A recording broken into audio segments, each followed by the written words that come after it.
That is, to me, utterly bizarre and fascinating. And why does anybody put up with that? Right. I'm not saying all Indian immigrants are this way. I'm just saying you look at the roster of, who's leading the programs, the endless number of programs where they talk about diversity and racism and all the racism that people have to encounter in medicine and how racist medicine is and all this.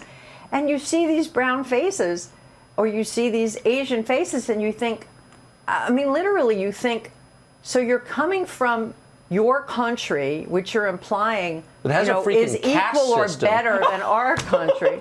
Literally. And you're telling us how awful we are. Well, what's the explanation for that? China's an ethno-state, by the way, which no one ever says. It's about the Han Chinese, and if you're not, that's the problem with the Uyghurs. That's their religion. They're not Han Chinese.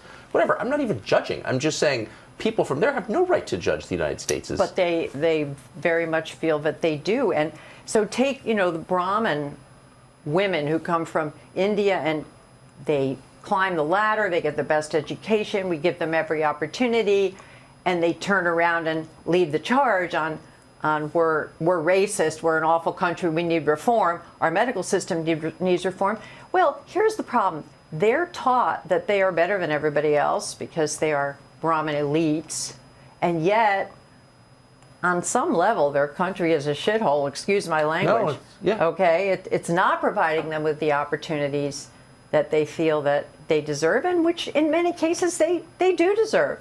They come here and they see that we have this wonderful developed scientific and medical establishment, which they haven't managed to create.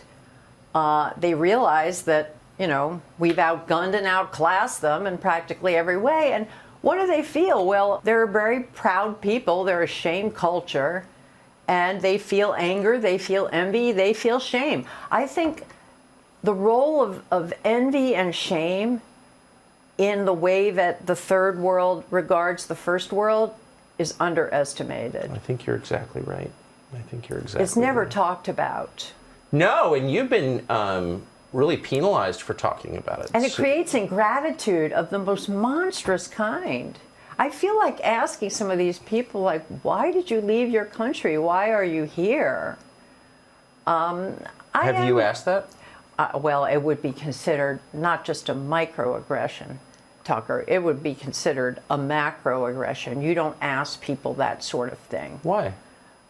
Well, I would. If you're born here, you have absolutely a right to say, I think most Americans have complicated feelings about immigration. I'm speaking for myself, but my best friend's an immigrant godfather of my first child. I really love, there are a lot of impressive immigrants, much more impressive than I am, and I think everyone's for that.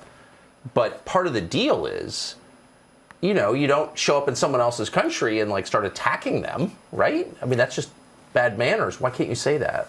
Yeah, no, I think that's a very valid point, and I'm not talking about all immigrants. No, I get it. No, I think what I'm amazed at is how some of the people in the leadership class behave and how they get away with it and how no one really calls them. That's what it is, and it does feel like because I know I know an awful lot of the kind of people you're talking about, and all the ones I know love America, more than many Americans do, including my best friend, who's the most patriotic person I've ever met.